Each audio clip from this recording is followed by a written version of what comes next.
Pankaj662 asked, "What's a moment that permanently changed how you see the world?" Googly Bear said, "I was 19, working a dead-end job at a massive 24-hour laundromat in a pretty rough part of town.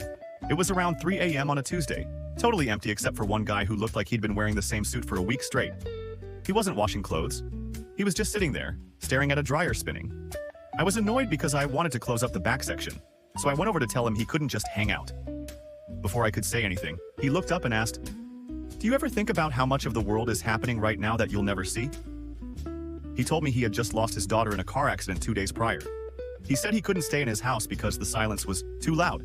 So he came to the laundromat because the sound of the machines reminded him of white noise, and the warmth of the dryers felt like someone else was in the room. He stayed for 2 hours. We didn't talk much more, but I sat a few chairs away and just existed with him. Up until that night, I saw every person I passed as an extra in the movie of my life. If someone was slow in line or cut me off in traffic, they were just an obstacle.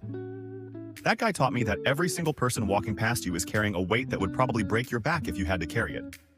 It's been a long time, but I still can't look at a stranger without wondering what silence they're running away from. It turned me from a cynical kid into someone who actually tries to be kind, because you never know who is just looking for a little bit of white noise to get through the night." Gumbagrad said, "Coworker died on a work trip at 36 years old of cardiac arrest. He was greatly loved by everyone." Joe posting up 3 days later. "Haven't heard his name since. Take care of yourself and your people because a job won't." Sloth_X said, "I was at a summer camp for kids and they woke up the kids in the middle of the night to take them to the forest and tell spooky stories, where one of the counselors was hiding and scared them all to run back.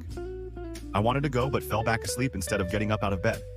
When the kids all got back screaming and running, a few of them told me what happened, but they all had wildly different stories of what happened. It was a ghost, an animal, a woman, a demon, a horse. I learned that even if someone witnessed something firsthand, their brain will make stuff up to fill in the blanks without them even realizing they are lying." If you enjoyed this, drop your thoughts in the comments, like the video, and follow for more.